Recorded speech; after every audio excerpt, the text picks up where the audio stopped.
읽겠습니다. 예수께서 그들에게 대답하셨다. 인자가 영광을 받을 때가 왔다. 내가 진정으로 너희에게 말한다. 밀알 하나가 땅에 떨어져서 죽지 않으면 한 알 그대로 있고 죽으면 열매를 많이 맺는다. 자기의 목숨을 사랑하는 사람은 잃을 것이요 이 세상에서 자기의 목숨을 미워하는 사람은 영생에 이르도록 그 목숨을 보존할 것이다. 아멘. 주님께서는 우리의 믿음에 역사하십니다. 그리고 하나님께서는 우리에게 하나님의 살아계심을 가장 드러내시기를 원하십니다. 오늘 이 밤에 우리가 정말 믿음으로 말씀에 반응해서 뜨겁게 기도하는 시간 되길 원합니다. 여러분, 날씨가 많이 더워졌습니다. 저만 오늘 시원하게 입고 와서 죄송합니다. 오늘부터 저희 사역자들이 이제부터 공예배 때 공식적으로 이와 같은 옷을 입으실 거예요. 여러분들, 목사님이, 전도사님이 예배 때 정장도 안 입고 예배를 인도한다, 시험 들지 마시기 바랍니다. 이게 저희 교회 여름 정장입니다. 그렇게 아시면 돼요. 그래서 제가 오늘 금요일에는 제가 먼저 여러분에게 알려드리려고 먼저 입고 나왔습니다. 주일 예배 때도 우리 목사님들, 전도사님들이 이런 복장을 하실 거예요. 그래서 여러분들이 우리 교회에 여름 정장이구나, 그렇게 이해하시고, 또 여러분들도 여름에 또 단정하고 또 보기에 좋은 옷을 입으시면 되겠습니다. 여름에 더 은혜 받는 저희 모두가 되길 원합니다. 오늘은 예수 그리스도의 부활, 그리고 그 부활의 생명에 관해서 여러분과 오늘 말씀을 나누려고 합니다. 목사님이 부활주일에 하실 말씀을 왜 지금 하시나? 여러분, 아니에요. 우리가 매일매일이 부활의 주님과 함께 동행하는 삶입니다. 부활의 생명 되시는 예수님께서 우리와 함께하고 계시죠. 매일이 부활절인 것입니다. 매일이 부활의 주일입니다.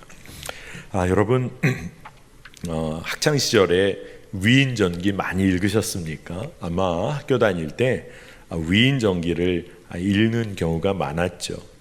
많은 위인들의 생애를 다룬 전기를 읽다 보면 그들의 생애에 어떤 일이 있었는지 거의 자세히 기록이 되어 있습니다. 하지만 그들의 죽음의 이야기는 극히 일부분이에요. 아무리 간디라든가 아브라함 링컨이라든가 마틴 루터 킹 주니어 목사님처럼 그들의 죽음이 갖는 굉장히 극적인 요소가 있는 경우라도 대부분의 위인들의 전기에는 그들의 삶에서 이루어진 일을 대부분 다룹니다. 그런데 이상할 정도로 예수님에 관해서는 모든 복음서가 예수님의 죽음과 관련된 이야기를 굉장히 많이 다뤄요. 아마 예수님께서 당신의 죽음을, 순환을 예고하신 것까지 따진다면 약 3분의 1 이상의 분량이 대부분 복음서마다 예수님의 죽음에 관한 이야기를 다룹니다. 왜 이렇게 예수님의 죽음의 이야기가 중요한 걸까요? 여러분, 우리가 알고 있는 것처럼 예수님께서 십자가에 달리시던 그 금요일 오후에 상황이 굉장히 급박하게 돌아갔습니다. 많은 이들이 예수를 몰아가서 죽이려고 했어요. 여러분, 그 금요일, 바로 그 금요일에 아마 많은 사람들은 이 되어지는 일에 스스로 자기가 주관자다, 내가 이 일을 행하는 사람이다 여겼을지 모르겠습니다. 그런데 우리가 질문해 봐야 할 것은 바로 그 금요일, 그리고 십자가 사건이 일어날 때 정말 그 일의 주관자는 누구였을까 하는 거예요. 그 금요일에 벌어진 사건의 진짜 주관자가 누구였을까? 그 금요일의 오전을 되돌아보면 여러분 잘 아시는 것처럼 대제사장들이 예수를 빌라도 앞에 끌고 옵니다. 역사 기록을 보면 빌라도가 어떤 사람이었는지가 기록이 되어 있는데, 빌라도는요, 유대 성전의 돈을 압수해가지고 수록기를 건설하기도 했던 사람입니다. 그러니 유대 사람들 중에 애국지사와 같은 사람들이 빌라도에게 항의를 하자 그들을 잡아서 처형하기도 했던 사람이에요. 그래서 이 빌라도는 사실 예수님이 십자가에 달려 죽으신 이후에 얼마 되지 않아서 로마 황제로부터 빌라도는 해임이 돼버립니다. 빌라도가 처형한 사람이 너무나 많고 횡포를 일삼았기 때문에 그 당시 빌라도가 이렇게 관할하던 지역에 민심이 이반을 했어요. 그랬기 때문에, 그런 인물이었기 때문에 대제사장들이 예수님을 이 빌라도 앞으로 끌어왔을 것이다 생각을 합니다. 예수가 가이사 황제에게 바치는 그 세금을 금하고 스스로 왕이라 칭한다, 그런 죄목을 갖다 붙이면서 빌라도 앞으로 끌어온 거죠. 우리가 잘 압니다. 그러니까 로마의 골칫거리로 그렇게 여기게끔 하는 게 효과적일 것이다, 그런 판단을 한 거예요. 자, 근데 빌라도 입장에서 보면 빌라도는요, 이런 대제사장들에게 굉장히 저항하고자 합니다. 왜냐하면 빌라도는 정치적인 지도자, 그리고 대제사장들은 종교적인 지도자들, 그러니까 이 대립되는 힘의 구조가 있었던 거예요. 그러니 이 빌라도가 어떤 생각을 하겠습니까? 대제사장들 말대로 그냥 그대로 따르면 나의 정치적인 입지가 위축된다고 여겼을 거예요. 그래서 빌라도가 이렇게 보니까 예수님이 갈릴리 출신인 거예요.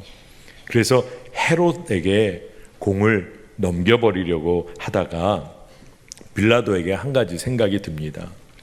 유대 유월절 관례에 따라 죄수 한 명을 석방할 수가 있는데 바라바와 예수를 앞에다가 내세워야겠다, 그런 생각을 했죠. 여러분, 우리가 복음서를 늘 읽고 묵상하지만 조금 자세하게 한번 살펴보면 마가복음과 누가복음의 기록을 보면 이 바라바라는 사람은 로마를 대적하는 운동에 가담했던 사람일 거라는 암시가 있어요. 또 요한복음을 보면 요한복음에는 이 바라바를 얘기할 때 레스테스라는 단어를 씁니다. 근데 이 단어의 뜻이 폭도라는 뜻도 있지만 반항자라는 뜻도 있어요. 그래서 로마에 저항을 했던 당시의 독립투사격이지 않았을까 추측하는 경우도 있습니다. 그러니까 여러분, 왜 예루살렘의 수많은 군중들이 예수님을 택하지 않고 바라바를 풀어달라고 했을까요? 그것은 군중의 마음에 수동적인 메시아, 우리는 메시아라면, 예수가 메시아라면 우리에게 이렇게 해주기를 바랬는데 적극적인 저항자인 바라바를 택한 거예요. 자, 빌라도가 대제사장의 이야기를 따르고 싶지를 않았어요. 그래서 예수와 바라바를 군중 앞에 내놓은 겁니다. 그러니까 이 빌라도라는 사람은 대제사장과 또 성전을 누르는 방식으로 이 일을 자기가 좀 이끌어 가려는 거예요, 주도적으로. 근데 오늘 말씀의 첫 번째 질문이 이러한 되어지는 일 중에 진정한 주관자가 누구인가? 다시 질문하게 된다는 겁니다. 여러분, 예수님은 많은 사람들 앞에서 스스로 메시아다 하지를 않으셨어요. 그렇게 말하지 않으셨어요. 사람들의 관심을 끌기 위해서 그런 말씀 하지 않으셨어요. 아마 상상을 해보면 예수님께서 많은 사람들 앞에서 내가 바로 그 사람이야, 날 따르라, 이 한마디만 하셨어도 아마 수많은 사람들이 예수님의 목숨을 구하고 예수님을 위해서 목숨을 바쳤을 거예요. 근데 이 굉장히 위기와 같은 이 상황에서 예수님은 그런 말씀을 안 하세요. 그리고 진짜 엉뚱하게 빌라도 앞에서 홀로 신문을 받으시게 되셨을 때 바로 그때 빌라도, 네 말이 옳다, 네가 말한 대로다, 내가 바로 이 사람들이 고대하던 바로 그 사람이다, 내가 그들의 왕이다, 그러니까 예수님이 차라리 사람들 많은 데서 얘기하셨으면 좋았을 텐데 예수님은 그러지 않으시고 빌라도에게 홀로 신문 받으실 때 그렇게 말씀을 하세요. 빌라도는 여러분 아시는 것처럼 예수님에게 사형을 선고할 마음이 없었어요. 그런데 예수님이 스스로 자신을 죽음 앞으로 나아가게 하십니다. 사실 이 일에 어떤 세력도 빌라도도 대제사장도 군중도 이 일을 주관하지 않았어요. 예수님의 죽음에 관하여 주관한 사람은 아무도 없어요. 자, 오늘 여러분 기억하세요. 예수님 스스로 예수님 자신에게 사형 선고를 내리셨어요. 여러분, 이 세상에 자기 자신에게 사형 선고를 내리는 사람이 누가 있을까요? 그런데 예수님이 그렇게 하셨다는 겁니다. 대제사장들은 예수님을 신성모독죄로 몰아갔어요. 빌라도는 어떻게 했습니까? 로마에 대한 반역죄를 씌우려고 했어요. 그런데 그들의 계획대로 되지 않았어요. 예수님께서 순종하시고자 하셨던 하나님의 계획대로 다 되어진 거예요. 예수님은 뭐라고 하셨냐? 내가 그다.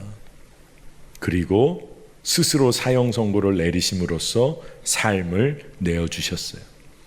우리가 잘 알고 있는 것처럼 예수님은 겟세마네에서 나의 원대로 마시옵고 아버지의 원대로 하옵소서, 그렇게 기도하시고 생명을 내어주셨어요. 여러분, 우리가 믿음의 상상을 해보면 예수님이 그 상황에서 한마디만 하셨어도 내가 바로 메시아다, 너희들이 기다리던 메시아다, 나를 따르라, 이 한마디면 군중들이 들고 일어났을 거예요. 근데 예수님은 아셨죠. 로마의 병사들이 그때 죽게 될 거다. 그 당시에는 로마의 병사들 중에는 시리아에서 돈을 주고 사온 용병들이 있었는데 역사 기록을 보면 굉장히 어린 용병들이 많았다고 해요. 예수님이 그들의 죽음을 허하지 않으시고 예수님 스스로 죽음을 선택하셨어요. 예수님이 거기서 바로 메시아가 나다, 군중들의 도움을 받아 도망을 치셨다면 아마 제자들이 죽임을 당했을지도 모르죠. 예수님이 그와 같은 일을 하셨으면 아마 로마는 아마 군대를 보내서 유대를, 그 사람들을 아마 굉장히 어렵게 짓밟았을 겁니다. 그러니 예수님은 스스로 죽음을 받아들이시기로 작정하셨어요. 그러니 이 십자가는 구원의 은혜를 우리가 말한다, 너무나 잘 알고 있지만 예수님의 구체적인 사랑이 담겨 있는 구원의 사랑의 표현인 것입니다. 여러분, 인간 스스로 죄의 문제를 해결할 수가 없어요. 우리가 이미 우리의 삶의 경험에서 알고 있습니다. 근데 예수님은 정확히 알고 계셨어요. 이 죄의 문제를 해결하기 위해서는 죄의 대가를 온전히 지불해야 한다. 생명의 대가를 지불해야 한다. 그래서 바로 그 금요일에 예수님이 십자가에서 생명을 내어 놓으셨어요. 여러분, 로마도 이 일의 주관자가 아니었고 군중도 대제사장도 빌라도도 이 일의 주관자가 아니셨어요. 여러분, 우리가 너무나 잘 알고 있는 십자가 사건이지만 예수님께서 스스로 선택하셔서 스스로 생명을 내어주셨어요. 이게 말할 수 없는 은혜인 것입니다. 요한복음 10장 15절에 나는 양들을 위하여 내 목숨을 버린다. 말씀하신 대로 주님이 하셨어요. 요한복음 10장 18절에 아무도 내게서 내 목숨을 빼앗아가지 못한다. 나는 스스로 원해서 내 목숨을 버린다. 나는 목숨을 버릴 권세도 있고 다시 얻을 권세도 있다. 여러분, 놀라운 말씀이죠. 여러분, 이 세상에 그 누가 스스로 원해서 목숨을 내어놓는 경우가 어디 있겠습니까? 그런데 주님은, 선한 목자 되신 주님께서 이 일을 하실 것이다. 그리고 그 일을 그대로 하셨어요. 그러니 이 십자가가, 전 세계적으로 이 십자가라는 것을 모르는 사람은 전 세계에 없죠. 이 십자가는 그 당시에 가장 치욕적인 처형 수단이었지만 지금은 하나님의 고난당하시는 그 놀라운 사랑으로 완전히 바뀌어졌어요. 바로 그 금요일이 지나고 나면서 십자가가 완전히 다른 의미로 다가오게 됩니다.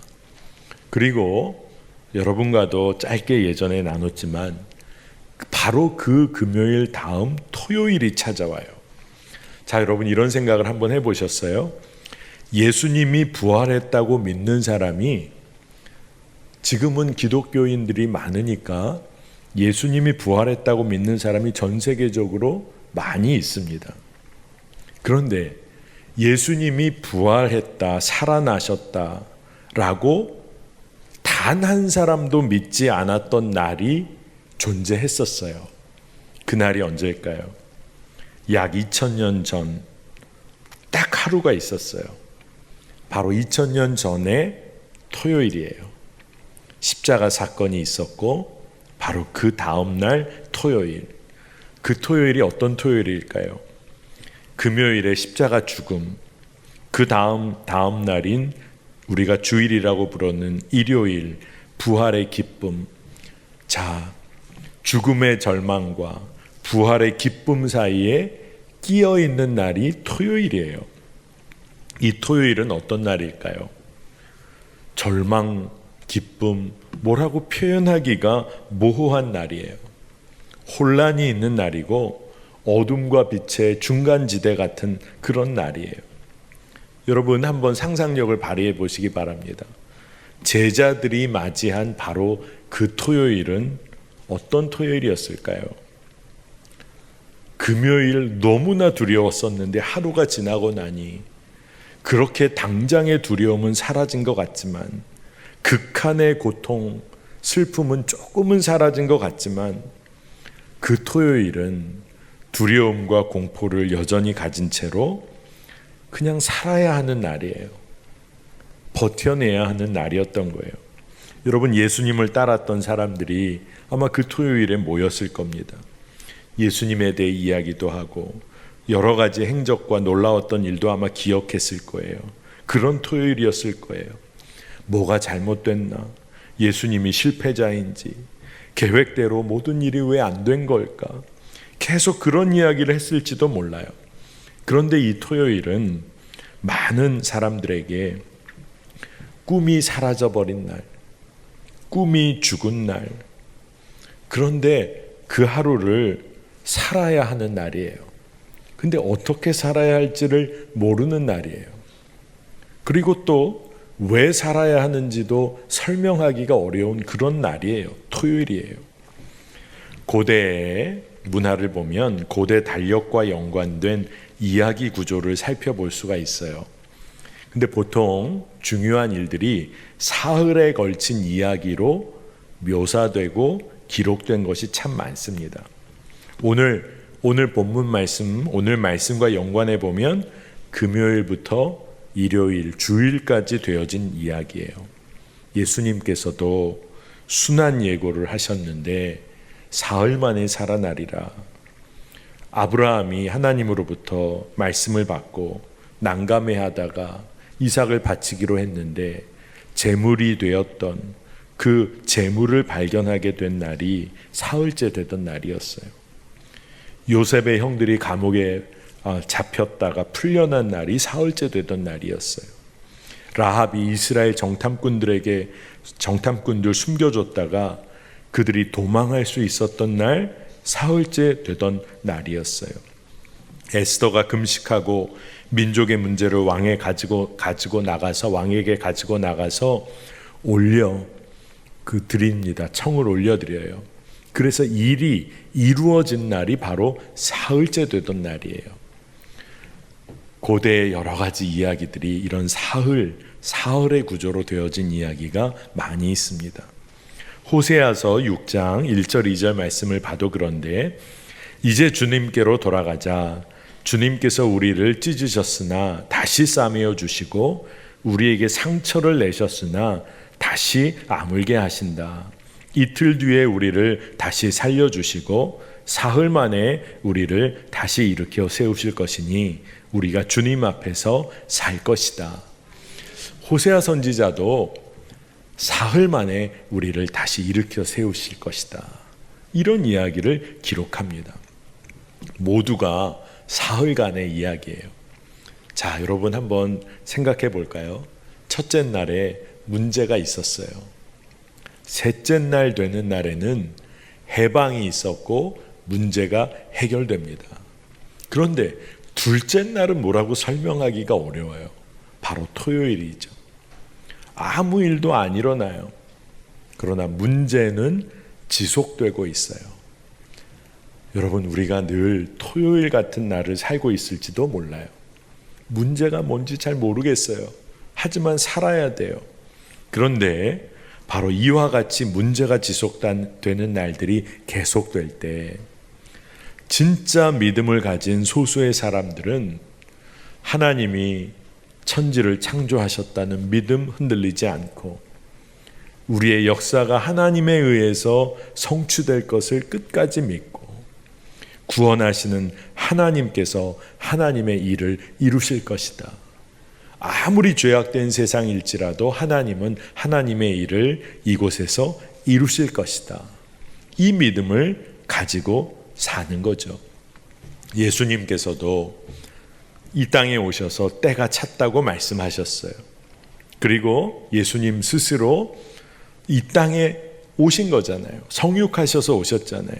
그리고 하나님의 역사가 이루어질 것을 선포하고 계세요. 자, 오늘 굉장히 말씀에서 중요한 부분인데 여러분, 이것을 우리가 머릿속으로 이렇게 이해하고 받아들일 수가 있어요. 자, 그런데 우리가 사랑하는 자녀, 부모가 곁을 떠날 때가 있는 거죠. 직장을 잃고 일할 기회를 잃어버릴 때가 있는 거죠. 학교의 문제가 엉키고 때로는 건강을 잃고 믿고 있었던 친구가 떠나버리고 마치 금요일에 모든 꿈이 사라진 것 같은 그런 날을 경험하고 토요일을 맞게 되는 날이 있다는 거예요. 어떻게 그 토요일을 맞이할 것인가? 자, 여러분, 너무나 중요해요. 그 토요일에 절망을 선택할 것인가? 아니면 믿음을 사용하여 소망을 붙잡을 것인가? 너무나 중요한 거예요. 여러분, 눈에 보이는 것, 지금 그저 되어지는 것, 표면적으로 되어지는 것, 그거 보면서 절망을 선택할 것인가? 아니면 믿음을 여전히 붙잡고 하나님의 소망을 선택할 것인가? 너무 중요한 거예요. 이와 같은 일을 만나면 어떤 분들은 이런 분들 계세요. 그래, 더 악화되지 않으면 다행이야. 그냥 순응하며 사는 거죠. 지금 되어지는 일을 순응하며 살기도 합니다. 또 어떤 경우는 여전히 문제가 있다면 내가 믿음이 없어서 그래. 굉장히 믿음이 좋은 것 같지만 믿음이란 이름으로 현실을 도피하는 유형이 있어요. 디모데후서 2장 18절에 그들은 진리에서 멀리 떠나버렸고 부활은 이미 지나갔다고 말하면서 사람들의 믿음을 뒤엎습니다. 그러니까 믿음을 이야기하는 것 같은데 믿음을 뒤엎어버리는 경우가 있다는 거예요. 그런데 어떤 사람들이 있냐 하면 하나님이 멀리 떨어져 계신 것처럼 상황은 어려워지지만 여전히 하나님을 신뢰하고 하나님과 함께 일하기를 원하는 자, 여전히 삶의 형편은 울음이 터져 나오지만 하나님을 끝까지 신뢰하는 사람, 그러한 삶을 사는 사람들이 있다는 거예요. 아마 여러분들이 저에게 그렇게 질문할 수 있습니다. 목사님, 그렇게 어려운 일을 만났는데 울음을 터뜨리면서도 하나님 신뢰하는 사람이 어디 있습니까? 그렇게 여러분들이 저에게 묻는다면 제가 말씀을 드릴 게 있어요. 여러분, 시편을 보세요. 시편에는요, 원수 앞에 대적에 둘러싸여서 어찌할 바를 모르는 다윗의 노래가 있어요. 기도가 있어요. 그리고 왜 하나님 저의 기도에 응답하지 않으십니까? 하지만 결국 하나님을 신뢰함으로 그 기도, 그 노래를 시편을 마무리해요. 시편은요, 대부분이 다 토요일의 시예요. 아무 일도 안 일어나는 것 같은, 그러나 여전히 고통 가운데 있는. 하지만 여러분, 시편의 시가 얼마나 놀라운 시입니까? 그 시, 기도를 통하여 다윗의 삶이 바뀐 것을 봅니다. 여러분, 메시지 성경으로 우리에게는 많이 알려진 유진 피터슨이란 분이 그가 경험했던 이야기를 글에 써놓은 게 있어요. 이 유진 피터슨이 수도원을 한번 방문을 했는데 거기서 수도원에서 점심을 먹으러 수도사들과 함께 식당으로 가는 길이었어요. 근데 그 길가 옆에 묘지가 있었는데 그 묘지에 관이 하나 이렇게 밖에 놓여 있고 그 옆에 그냥 파놓기만 한 무덤자리가 있는 겁니다. 그래서 이 유진 피터슨이 수도사에게 물었어요. 최근에 누가 죽었습니까? 곧 이 장례를 이렇게 치러야 하는 그런 일이 있습니까? 그랬더니 수도사가 아무도 안 죽었습니다. 아무도 죽지 않았습니다. 좀 이상한 대답인 거죠. 왜냐하면 묘지에 무덤자리가 파져 있고 바로 옆에 빈 관이 있으니요. 근데 수도사가 뭐라고 얘기했냐면 저 무덤은 다음번에 죽을 사람을 위한 것입니다. 좀 뜬금없는 이야기를 했어요. 근데 이 수도사들은 매일의 식사를 하러 가는 길 일상 가운데 늘 잊지 않으려고 했던 거예요. 밥을 먹으러 가는 길에 빈 무덤자리와 관을 보면서 어떤 생각을 하는 거죠? 우리 중에 하나가 다음번이다. 내가 다음번이 될 수도 있지. 이 생각을 하면서 그 식당으로 밥을 먹으러 가는 거예요. 조금 역설적이죠. 여러분, 많은 경우 우리가 이 땅에서 삶을 살면서 우리의 죽음 이후의 시간을 준비하지 않으려고 해요. 그런 시간이 있다는 것조차 기억하지 않으려고 할 때가 많아요. 여러분, 그런데 오늘 말씀에 십자가의 사건이 일어났던 금요일 바로 그 토요일은 우리가 반드시 죽을 것이고 또한 반드시 그 이후에 예비된 시간이 있다는 것을 기억하는 날이에요. 토요일은 바로 그런 날이에요. 여러분, 인간적인 관점에서 보면 우리는 부활의 주일 일요일을 기적의 날로 많이 기억을 하죠. 인간 예수님이 죽음에서 부활하셨으니까. 그런데 존 오트버그라는 목사님은 천국의 관점에서 보면 진짜 위대한 날은 바로 이 토요일이 아닐까. 왜? 무덤 속에 계신 하나님. 토요일의 기적은 뭘까? 영원하신 성자 하나님이 이 죽음의 자리에 머물고 계시다. 우리 모두를 사랑하시기 때문에 죽음의 자리에 함께하고 계시다. 예수님께서 대적을 무찌르신 것이 아니라 친히 죽음을 받아들이셔서 그 사망과 지옥의 자리에 예수님이 그 자리에 계신 날. 그러니 사망이든 지옥이든 어디에서도 예수님을 우리가 찾아볼 수 있는데 우리가 무엇이 두려울까? 이런 이야기를 하는 겁니다. 여러분, 토요일의 메시지는 사망의 자리에도 주님이 우리와 함께 하신다, 이 이야기를 알려주고 계신 거예요. 그 토요일이 지나고 주일, 일요일, 주의 날이 밝았습니다. 여러분, 십자가의 사건이 있었어요. 하지만 주일은 다가와요.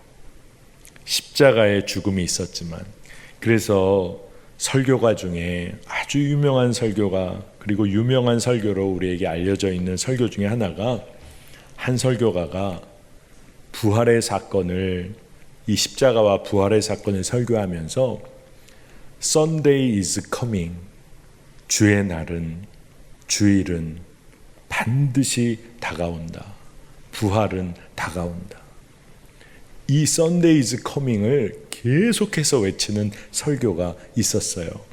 여러분, 우리에게 그 믿음이 있는지를 잘 살펴야겠습니다.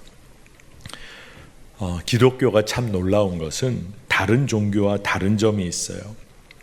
기독교는 그 기원을 찾아갈 때 역사적인 특정한 시기로 거슬러 올라갈 수 있다는 겁니다. 이 땅의 역사 속에 하나님이 일하셨다, 예수 그리스도의 십자가 사건이 있었다는 것을 역사적으로 거슬러 올라갈 수 있다는 것, 이건 기독교가 다른 종교와 너무나 구별되는 일이에요. 그런데 바로 이 기독교의 이 부활의 사건에 여인들이 빈 무덤을 보게 됩니다.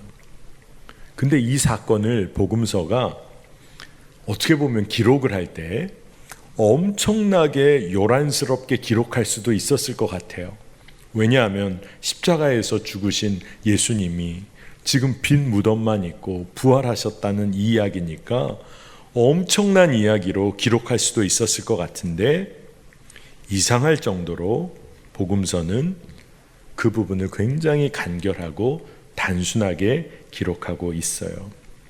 예수님의 말씀을 요즘으로 그냥 표현하면, 예수님은 예수님의 사람들에게 나타나셔서 하시는 말씀은 평안하니, 그냥 이 말씀이에요. 잘 지내고 있니? 이 정도의 말씀을 하고 계시는 거예요. 일상적인 말씀을 하고 계시는 거예요. 데일 브루너라는 성경 주석가가 예수님께서 부활의 사건을 처음 경험하는 이들에게 뭐라고 말씀하셨냐, 그가 그런 식으로 씁니다. 안녕, 예수님이 말씀하시면서 내가 이미 말했었잖아, 뭘 기대하길래 그래, 이런 식으로 말씀을 하신다는 거예요. 이 이야기는 뭐냐 하면, 예수님은 이미 부활에 대해 말씀하셨고 부활의 사건을 크게 놀랄 일도 아니야, 내가 이미 말했던 거잖아, 믿음이 있었다면 넌 놀랄 이유가 없어, 그러니 내가 너희들에게 해줄 말은 잘 있었어? 무슨 일 있었니? 이렇게 말씀을 하실 거라는 거예요. 스캇 비오라는 목사님이 아이들에게 부활의 예수님의 부활에 관한 설교를 하셨어요. 그리고 부활 직후의 이야기를 설교하면서 예수님이 죽음에서 살아나신 후 제자들에게 맨 먼저 하신 말씀이 뭘까 아이들에게 질문을 했습니다. 한 소녀가 손을 번쩍하고 대답을 했어요. 주일 설교 잘 들으셨던 분은 기억하실 겁니다. 짜잔, 예수님이 부활하셔서 많은 사람들에게, 제자들에게 그렇게 하셨을 거라는 거예요. 근데 이 스캇 비오 목사님이 뭐라고 대답을 했냐면, 너의 대답이 너무나 정확한 대답이다.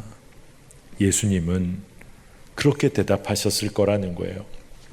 예수님은 그렇게 다시 오셨고 우리의 일상 가운데 부활하셨어요.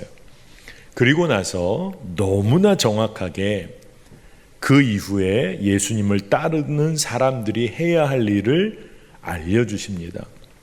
가서 너희 형제들에게 갈릴리로 가라 해라, 그렇게 말하라고 알려줍니다.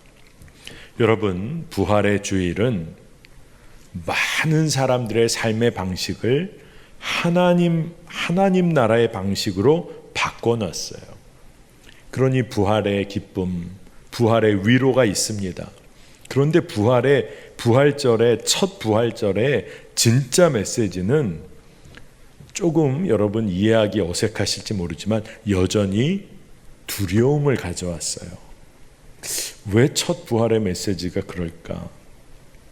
그것은 왜 그러냐 하면 사실 부활의 메시지는 제자들에게, 예수님을 따르던 사람들에게 앞으로 너희들이 해야 할 일에 관해 너무나 분명히 말씀해주고 계시기 때문에 그래요.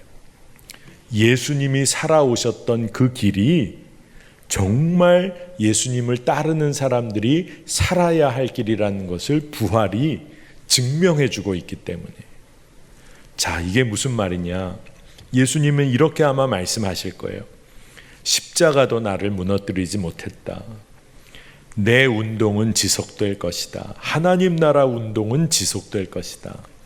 사실 원수까지도 사랑하는 것이 하나님의 계획, 옳았음이 드러났다.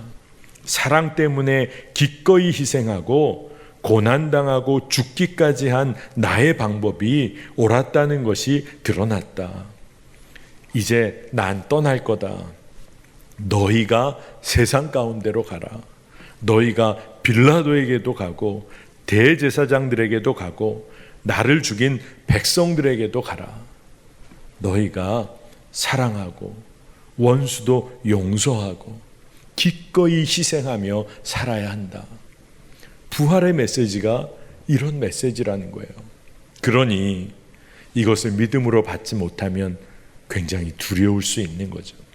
그러니 부활의 주일을 보내고 일요일을 보내며 더 위험해진 것 같은 느낌이 들 수도 있어요. 그러나 여러분, 부활의 메시지는 우리를 단지 위로해 주려는 메시지가 아닙니다. 우리에게 그저 이 땅 말고 내세가 있다는 거 그냥 말해주는 그런 메시지가 아닙니다. 여러분, 부활을 믿는다. 이것은 하나님이 우리의 삶을 창조하셨다는 걸 믿는 거예요. 그리고 우리의 삶을 치유하신다는 것을 믿는 거예요. 그리고 부활을 믿는다는 것은 그 하나님이 우리를 구원하신다. 어떠한 삶 가운데 있더라도 우리를 구원하신다. 죽음에서도 우리를 일으키신다. 이것을 믿는 게 부활의 믿음인 것입니다. 여러분, 사람들은 여전히 질문했을지 몰라요. 부활이 일어났다고 우리에게 질병이 끝났나? 정의가 이루어졌나? 평화가 임했나? 부활이고 뭐고 우리에게 이루어진 게 과연 뭔가? 이런 질문을 한 사람이 있었을지 몰라요. 그러나 여러분, 복음서가 그렇다고 해서 놀라운 일이 일어났다고 엄청나게 기록하지 않습니다. 복음서는 굉장히 단순하지만 중요한 이야기를 전해요. 제자들이 낙심했었고 용기를 잃었었고 실망했었고 제자들이 사기를 잃어버렸었다. 그런데 어떠한 일 때문에 그들의 삶의 방향이 완전히 바뀌었다고 기록하고 있어요. 여러분, 그게 뭘까요? 제자들이 빈 무덤을 본 거예요. 주님이 살아나셨다는 것을 분명히 믿게 된 거예요. 그 살아계신 주님이 나와 함께 하신다.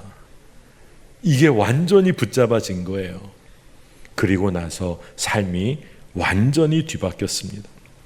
요한복음 12장 24절 25절 말씀, 오늘 우리가 핵심적으로 보려는 말씀인데, 내가 진정으로 너희에게 말한다. 밀알 하나가 땅에 떨어져서 죽지 않으면 한 알 그대로 있고 죽으면 열매를 많이 맺는다. 자기의 목숨을 사랑하는 사람은 잃을 것이요, 이 세상에서 자기 목숨을 미워하는 사람은 영생에 이르도록 그 목숨을 보존할 것이다. 예수님이 부활의 놀라운 메시지를 이미 먼저 말씀해 주셨어요.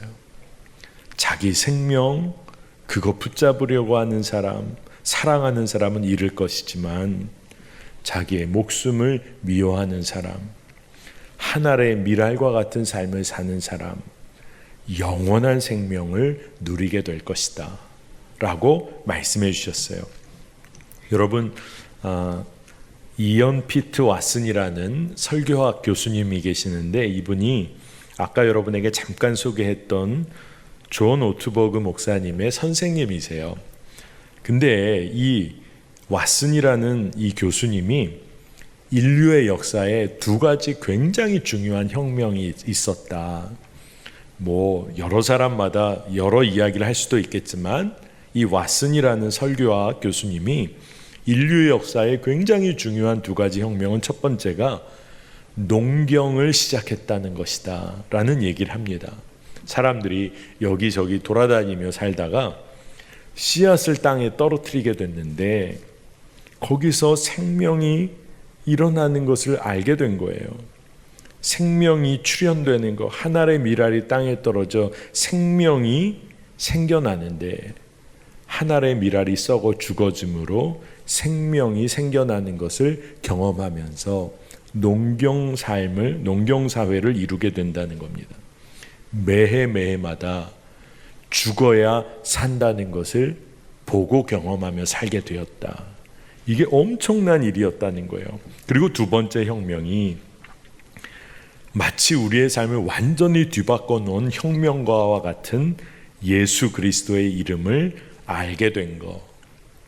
예수님이 어떻게 사셨고 무엇을 가르치셨고 어떻게 죽으시고 살아나셨는지를 알게 된 것이 놀라운 혁명과도 같은 일이었다. 그런데 언제나 새로운 일은 당신이 기꺼이 희생할 때만 일어난다는 것을 알게 됐다는 거예요. 예수 그리스도를 통하여. 희생이 없으면 수확도 없다는 것을 알게 되었다는 거예요. 첫 번째 혁명이 바로 그 씨앗 예수님이었다면, 이제는 우리여야 한다. 그게 부활의 메시지라는 것입니다.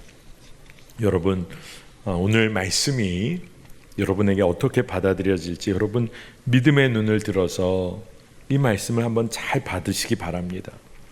부활의 일요일은 여러분을 죽음으로 부르는 메시지이기도 해요. 근데 그것이 소망이 됩니다. 이게 무슨 말일까? 이기심과 죄와 두려움과 탐욕에 대해 죽으라는 메시지예요. 그래야 산다는 겁니다. 그래야 산다는 거예요. 이 죽음과도 같은 메시지인데 희망을 본 사람들이, 부활의 메시지 가운데서 희망을 본 사람들이 유대 전통을 따라 그 당시에 안식일에 모이지 않고 일요일에 모이기 시작했어요. 그리고 그것이 주일, 주님의 날이 되어 주의 날에 모이기 시작했어요. 그리고 예수님을 따르던 사람들은 교회를 이루게 되는데, 이 교회는 부활의 공동체가 된 거예요. 예수 그리스도의 부활을 믿는 이들이 된 겁니다. 그러니 예수님께서는 우리에게 뭘 말씀해 주실까요? 이제는 새로운 생명을 낳으며 살아야 한다 말씀하시는 거예요. 여러분, 예수님으로 인해서 성경을 보더라도 세상에서 가장 보잘것없는 존재, 가장 천하게 여겨지고 소외되고 차별되었던 아주 작은 이들의 그 존재들의 이야기가 성경에는 계속해서 기록되어집니다. 그것이 뭘까요? 그것은 주님의 날 부활의 사건이 이루어진 것처럼 성경 속에서는 그들이 존귀한 하나님의 자녀의 삶을 살게 될 것이다. 그것을 끊임없이 말하고 있는 거예요. 여러분, 어렵고 힘들고 도저히 바뀔 것 같지 않았던 기다림의 시간이 있었어요. 토요일과 같은. 하지만 주님의 날이 밝았어요. 그리고 우리의 역사, 인류의 역사는 완전히 뒤바뀌어졌습니다. 여러분, 우리가 예수님을 믿고 예수 그리스도의 십자가를 믿고 부활하신 주님을 우리가 믿게 되었을 때 우리의 삶은 완전히 뒤바뀌어졌어요. 여러분, 예전에는 십자가는 조롱의 대상이었어요. 아마 요즘도 우리 세상에서 십자가를 믿는 우리는 조롱의 대상이 될지도 몰라요. 그러나 예수님의 말씀은 너무나 분명합니다. 너의 십자가를 지고 너 자신에 대하여 죽어라. 그리고 나를 따르라. 주님은 말씀하십니다. 여러분, 콘스탄틴 황제가 십자가를 정복과 승리의 상징으로도 콘스탄틴 황제가 사용을 했었어요. 그러나 진짜 십자가는 부활의 희망이 죽음 저편에 놓여 있다는 것을 알려주는 거예요. 십자가가.